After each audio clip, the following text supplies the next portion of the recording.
Hello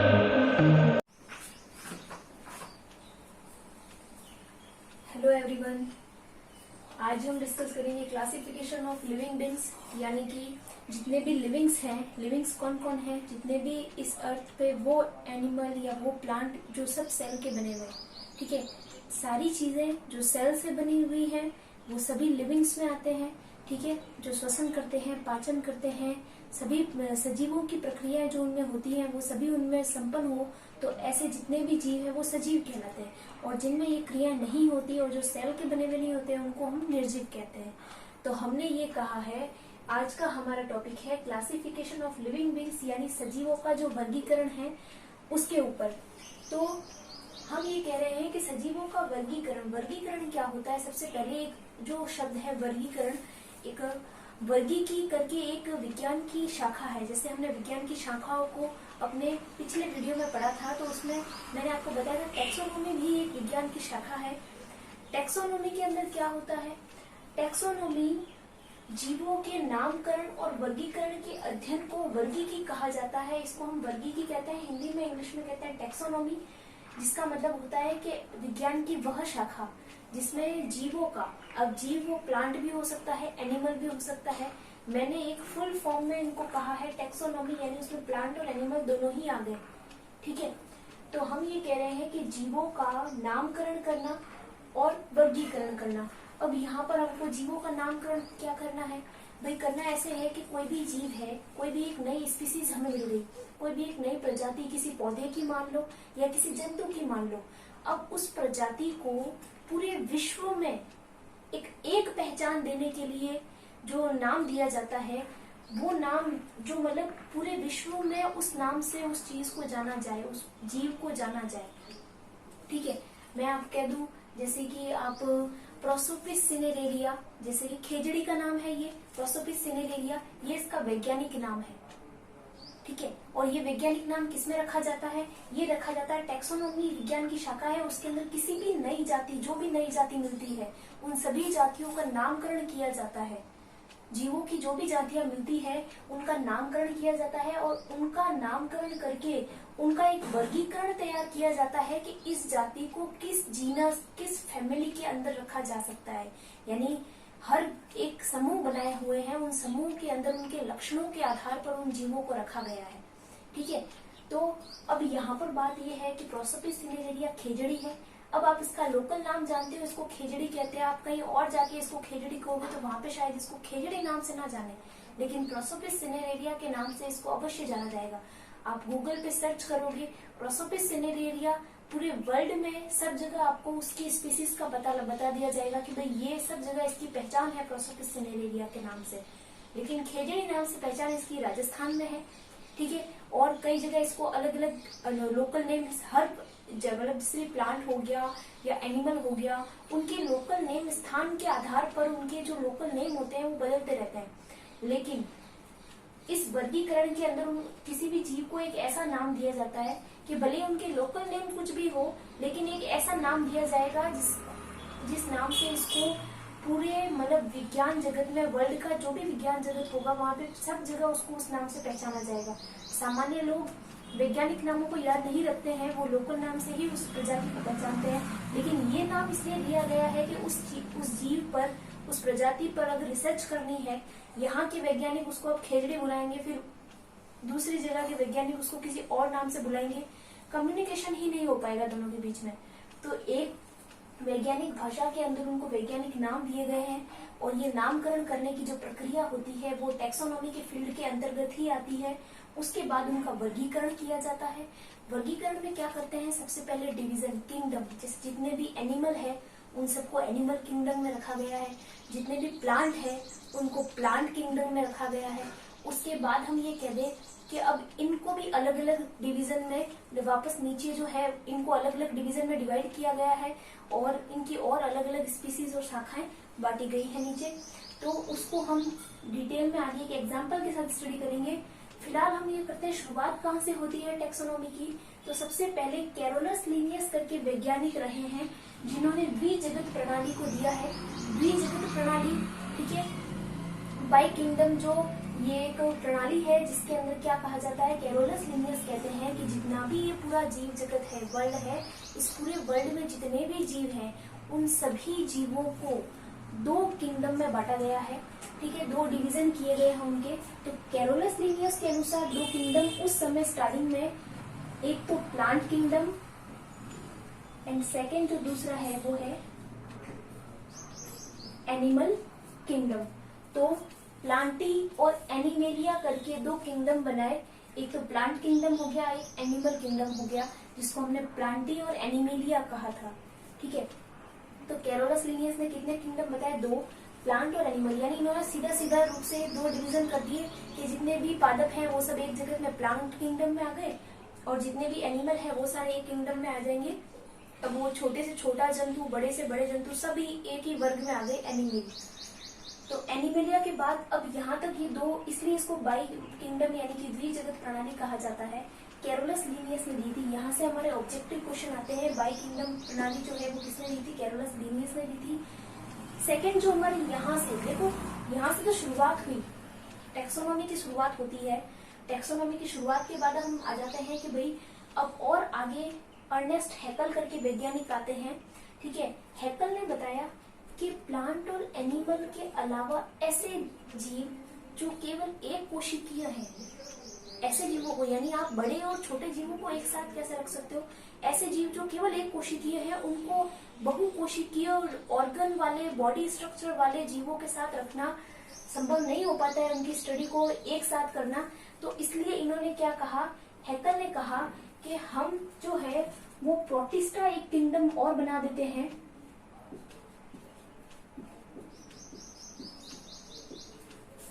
एक kingdom इन्होंने और बनाया प्रोटिस्टा, और दूसरा प्लांटी थाई, थर्ड था एनिमेलिया। तो अब देखो प्रोटिस्टा एक किंगडम बनाया जिसमें जितने भी यूनिसेलुलर ऑर्गेनिज्म थे, यूनिसेलुलर जितने भी ऑर्गेनिज्म यानी जीव थे, उन सभी को प्रोटिस्टा के अंदर रखा गया। ये किसने बताया, अर्नेस्ट हैकल ने, जिन्होंने त्रिजगत प्रणाली दी, जिन्होंने कहा कि भाई जीव जगत को 3 जगतों में बांटा जाएगा, पहला प्रोटिस्टा, फिर प्लांटी, देन एनिमेलिया। अब जो आता है अपना, वो आता है चतुर्जगत प्रणाली, कॉपलैंड आते हैं। कॉपलैंड साहब कहते हैं भाई कि भाई केवल 3 जगत में बांटा है आपने। ठीक है, इसके अंदर और एक वेराइटी है जिसको आपको डिवीजन करना चाहिए, वो ये कि प्रोकैरियोटिक सेल और यूकैरियोटिक सेल को आप एक साथ कैसे रख सकते हैं, उसको भी अलग करना जरूरी है। तो कॉपलैंड ने क्या किया, कॉपलैंड ने जितने भी हमारे यूकैरियोटिक्स जो सेल थी और प्रोकैरियोटिक सेल थी उनको डिवाइड कर दिया। ठीक है, तो प्रोकैरियोटिक सेल को इन्होंने एक किंगडम बनाया जिसका नाम था मोनेरा। उस मोनेरा के अंदर इन्होंने जितने भी प्रोकैरियोटिक सेल्स थी उनको रखा। उसके बाद ये तीनों किंगडम एज इट इज रखे गए, प्रोटिस्टा,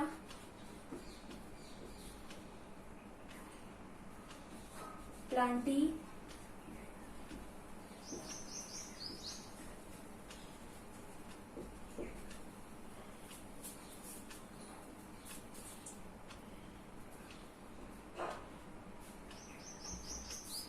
एनिमेलिया। तो अब यहाँ पर फिर division Monera, Protista, Plantae, Animalia, चतुर्जगत प्रणाली कॉपलैंड द्वारा दी गई, त्रिजगत प्रणाली हैकल ने दी। लेकिन यहाँ तक भी विभाजन जो है अभी पूर्ण रूप से नहीं हो पाया। एक जो आज की तारीख में हम डिवीजन को स्टडी करते हैं वो डिवीजन है पंचजगत प्रणाली के आधार पर। ये पंचजगत प्रणाली किसने दी थी, आर.एच. विटकर ने दी थी। आर.एच. विटकर ने क्या कहा, आर.एच. विटकर ने कहा कि भाई जितने भी ये किंगडम्स हैं इसके अंदर जो फंजाई है ये कंफ्यूजन का विषय हो गया है। क्यों, फंजाई को आप किसमें रखते हो, भाई इन्होंने क्या किया, फंजाई को एनिमल में रख दिया कि एनिमेलिया में रख दो फंजाई को। ठीक है, जितने भी फंजाइज हैं उनको एनिमेलिया में रखो, और कुछ वैज्ञानिक कहते हैं फंजाई को प्लांट में रखो। कारण क्या था, फंजाई को लेकर एक विवाद था। फंजाई की जो सेल वॉल थी, जो सेल थी, उस सेल का पूरा टाइप तो किस पे डिपेंड था, टाइप डिपेंड था। जैसे कि जो फंजाई की सेल होती है वो होती तो प्लांट के जैसी है। ठीक है, क्यों, प्लांट के अंदर सेल वॉल प्रेजेंट होती है, फंजाई में भी सेल वॉल होती है, यानी कोशिका के चारों तरफ भित्ति होती है। एनिमल के अंदर सेल वॉल, एनिमल सेल्स जो होती है यानी जंतुओं की जो कोशिकाएं होती है उनके अंदर सेल वॉल एब्सेंट होती है, जबकि प्लांट के अंदर सेल वॉल प्रेजेंट होती है।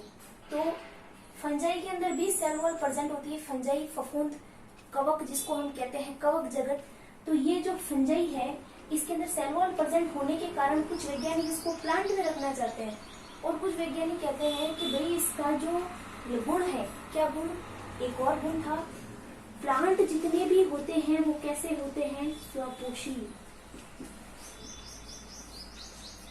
ठीक है, ऑटोट्रॉफिक होते हैं। और ये दूसरे पे डिपेंड होने वाले एनिमल जितने भी होते हैं वो परपोषी होते हैं, अपना भोजन स्वयं नहीं बनाते, दूसरों पे डिपेंड रहते हैं, जबकि प्लांट अपना भोजन स्वयं बनाते हैं। तो ये तो स्वपोषी है, ये परपोषी है। अब फंजाई इसमें से देखो, ये वाला जो है सेल वॉल तो इसमें है,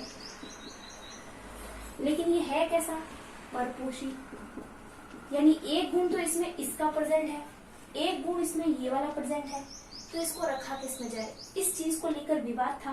तो स्टार्टिंग में इसको कई लोगों ने एनिमल में गिना है, किसी ने प्लांट में गिना है, लेकिन पंच जगत प्रणाली जो R.H. विटकर ने दी थी, क्वेश्चन आता है, बार बार आता है, पंच जगत प्रणाली किसके द्वारा दी गई है, तो वो R.H. विटकर के द्वारा दी गई है। R.H. विटकर साहब कहते हैं कि फंजाई को अलग ही किंगडम बना दीजिए, यानी फंजाई जो है हमारा, उसको आप ना ही तो प्लांट में रखें ना ही एनिमल में रखें, ये एक अलग किंगडम है जिसके अंदर दोनों के ही गुण हैं, कुछ गुण एनिमल के भी हैं, कुछ गुण प्लांट के भी हैं, दोनों का मिश्रित स्वरूप है, तो ये एक अलग से किंगडम होगा, ठीक है। तो अब यहाँ पर फिर किंगडम और बढ़ गया, फंजाई को अलग किंगडम बना दिया। तो अब फंजाई को अलग किंगडम बनाने के कारण ये हो गया पंच जगत प्रणाली। पंच जगत प्रणाली के अंदर सबसे पहले मोनेरा है, second protista,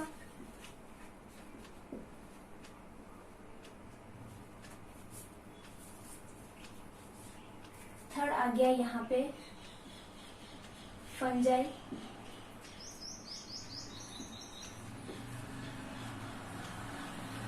Plantae,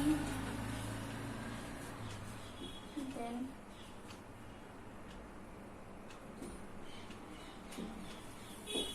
Animalia, Monera,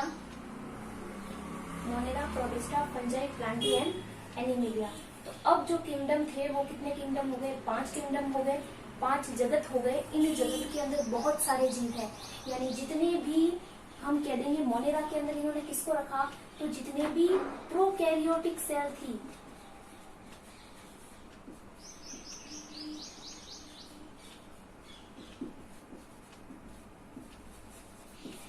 जितनी भी प्रोकैरियोटिक सेल्स थी उन सब को किसके अंदर रखा गया है, मोनेरा के अंदर रखा गया है। प्रोकैरियोटिक सेल की जो एनिमल होते हैं वो यूनिसेलुलर ही होते हैं, यूनिसेलुलर फॉर्म में ही रहते हैं, यानी कि एक कोशिकीय अवस्था में ही रहते हैं।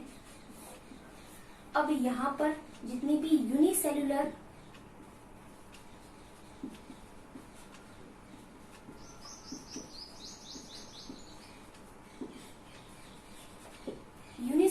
यूकैरियोटिक सेल्स जो थी, यानी कि ऐसी कोशिकाएं, यूकैरियोटिक सेल्स ही सभी में प्रेजेंट है, फंजाई, प्लांटी, एनिमेलिया सभी यूकैरियोटिक सेल के बने हुए हैं, सिवाय मोनेरा को छोड़ के। मोनेरा एकमात्र जगत है जो प्रोकैरियोटिक सेल का बना हुआ है, इसीलिए इसको हमने अलग भी रखा है। प्रोटिस्टा, फंजाई, प्लांटी, एनिमेलिया सारे के सारे यूकैरियोटिक सेल के बने हुए हैं, लेकिन डिफरेंस क्या है कि ये तो एक कोशिकीय है, केवल एक कोशिकाएं है, एकल कोशिकाएं जो नग्न आंखों से दिखाई भी नहीं देती, ऐसी कोशिकाएं हैं। लेकिन यूकैरियोटिक सेल है तो इसको प्रोटिस्टा में रखा गया है। फंजाई में अभी हमने बात की, फंजाई के अंदर एकल कोशिका तो नहीं होती, कुछ समूह बनने शुरू हो जाते हैं यहाँ पर, ठीक है, कोशिकाओं के मल्टी सेलुलर है ये, इसको हम कहेंगे। लेकिन सेल कैसी है, तो सेल यूकैरियोटिक सेल ही है, ठीक है। सेल कैसी है, सेल का टाइप यूकैरियोटिक सेल ही है। प्लांटी के अंदर बात करें तो प्लांटी जो है वो भी ऑर्गन यहाँ पे डेवलप होने शुरू हो जाते हैं, टिश्यू बन जाते हैं, टिश्यू, ऑर्गन्स, ये सब डेवलप हो जाता है, एक स्ट्रक्चर फॉर्म हो जाती है, तो हम ये कहेंगे यहाँ पर भी यूकैरियोटिक सेल है। ठीक है, ये तो कॉमन ही है यूकैरियोटिक सेल। और यहाँ पे तो बॉडी फॉर्मेशन कंप्लीट हो जाता है, और ये भी कैसी है, यूकैरियोटिक सेल। तो यूकैरियोटिक सेल सभी में है। ये यूनिसेलुलर है यानी एक कोशिकीय है, ये बहुकोशिकीय है। यहाँ पे तो कोशिकाओं से बहुकोशिका और बहुकोशिकाओं से ऑर्गन और टिश्यू डेवलप हो चुके हैं, और वहां पे जाके पूरा एक शरीर के तंत्र का निर्माण हो चुका है, शरीर बन चुका है यूकैरियोटिक सेल से। तो ये सारी यूकैरियोटिक सेल्स से बने हुए जितने भी किंगडम्स हैं। और यहाँ पे ये हमारा मोनेरा किंगडम जो है, यहाँ से प्रोकैरियोटिक सेल का है। तो पूछा जाता है प्रोकैरियोटिक सेल को किस किंगडम में रखा गया है, तो मोनेरा किंगडम में रखा गया है। ठीक है, क्योंकि सबसे आद्य जीव आते हैं इसमें, यानी कि अल्प विकसित जीव आते हैं, एक कोशिकीय दिखाई भी नहीं देते उनके अंदर। अब ये प्रोकैरियोटिक सेल है, तो यहाँ से सारे डिफरेंस समझ में आ जाते हैं। आप प्रोकैरियोटिक और यूकैरियोटिक सेल में डिफरेंस जो देखते हैं कि प्रोकैरियोटिक सेल में न्यूक्लियस नहीं होता है, न्यूक्लियोइड होता है, आभासी केंद्रक होता है, वास्तविक केंद्रक नहीं होता। ठीक है, और इन सभी में क्या होता है, वास्तविक केंद्रक होता है, क्योंकि यूकैरियोटिक सेल है तो वास्तविक केंद्रक भी होगा, क्रोमोसोम भी होंगे, सब कुछ एकदम डिफाइंड स्ट्रक्चर होता है। इनमें इतना डिफाइंड स्ट्रक्चर नहीं होता।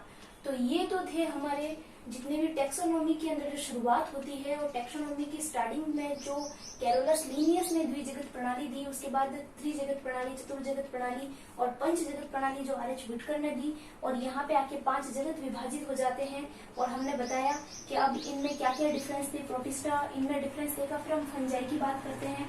फंजाई जो होती है परपोषी होती है, लेकिन इनमें सेल वॉल होती है।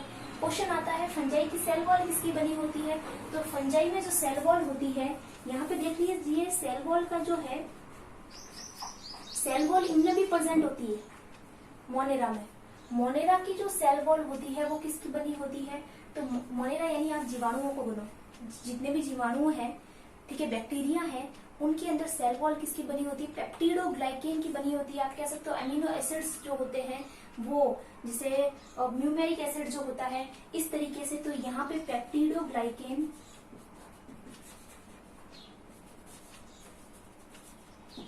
पेप्टिडोग्लाइकेन की सेल वॉल बनी होती है। सेल वॉल यानी कि कोशिका की भित्ति। इनमें जो होता है सेल वॉल किसी में होती भी है और नहीं भी होती, दोनों कंडीशन है, कुछ में होती है, कुछ में नहीं होती है। फंजाई के अंदर सेल वॉल बनी होती है काइटिन की। प्लांट के अंदर सेल वॉल बनी होती है सेलुलोज की, और एनिमल के अंदर सेल वॉल एब्सेंट होती है। जो ये सेल वॉल है यहाँ पे पेप्टिडोग्लाइकेन की बनी होती है। यूकैरियोटिक प्रोटिस्टा जो होते हैं उनमें किसी में सेल वॉल होती है, किसी में नहीं होती। फंजाई के अंदर फंजाई के अंदर सभी में सेल वॉल होती है, और सबकी सेल वॉल किसकी बनी होती है, काइटिन की बनी होती है। फंगल सेलुलोज होता है इनके अंदर, जो काइटिन का बना होता है, मतलब ये काइटिन पदार्थ होता है, सेलुलोज के जैसा ही ये भी एक पदार्थ है। ठीक है, कार्बोहाइड्रेट ही है।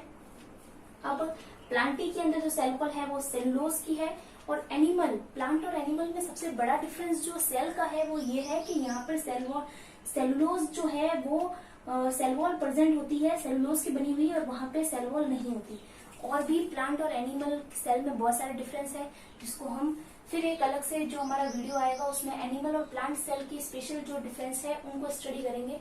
यहाँ पर हम देख लेते हैं एक क्वेश्चन हमारा यहाँ से कैरोलस लीनियस से आ जाता है कि टैक्सोनॉमी का फादर किसे कहा जाता है। तो टैक्सोनॉमी का फादर कैरोलस लीनियस। जो मॉडर्न टैक्सोनॉमी है वो किसने दी थी, कैरोलस लीनियस ने दी थी। स्टार्टिंग जो है वो अरस्तु ने जरूर किया था। ठीक है, जीव जगत यानी बायोलॉजी का फादर हमें पता है अरस्तु को कहा जाता है। अरस्तु बायोलॉजी के फादर है। उन्होंने जो ये जीव विज्ञान है, जीव विज्ञान को जो स्टडी करने का प्रोसेस है, ये शुरुआत अरस्तु ने की थी।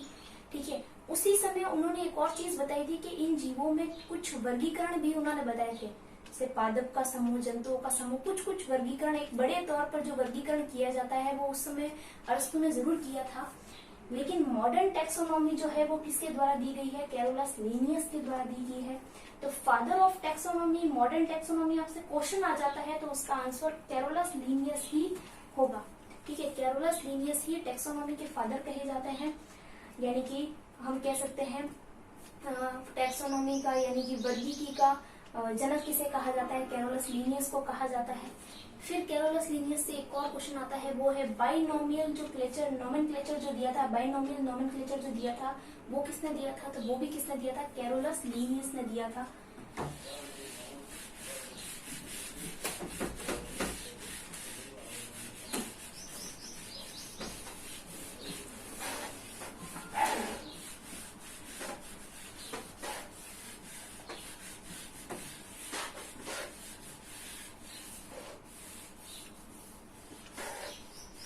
ये तो थी पंचजगत अवधारणा और द्विजगत अवधारणा। अब यहाँ पर हम पढ़ते हैं कैरोलस लिनियस से क्या क्या पॉइंट आते हैं। तो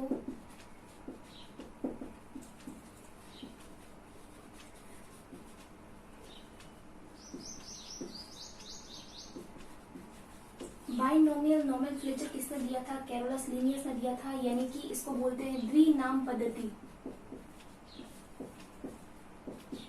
मैंने अभी बोला टैक्सोनॉमी के अंदर हम नामकरण करते हैं, लेकिन कैसा नाम रखा जाएगा। स्टार्टिंग में जब टैक्सोनॉमी फील्ड आई तो उसमें जीवों को किस प्रकार से नाम दिया जाए, ऐसा कौन सा नाम दिया जाए जहां से जो एकदम फैक्ट भी हो, वैलिड भी हो, जिसको सब जगह से मान्य किया जाए और सब जगह उसको उस नाम से पहचाना भी जाए। तो ऐसा किस प्रकार नाम दिया जा सकता है। तो जो वर्गीकरण है, वर्गीकरण में हमें पता है सबसे पहले डिवीजन किंगडम बांटे जाते हैं, किंगडम के अंदर डिविजन्स आते हैं, ठीक है। डिवीजन के बाद जो आती है वो होती है क्लास, उसके बाद आता है ऑर्डर, फिर आती है family, then genus and last but not least species, ठीक है। जो भी स्पीसीज होगी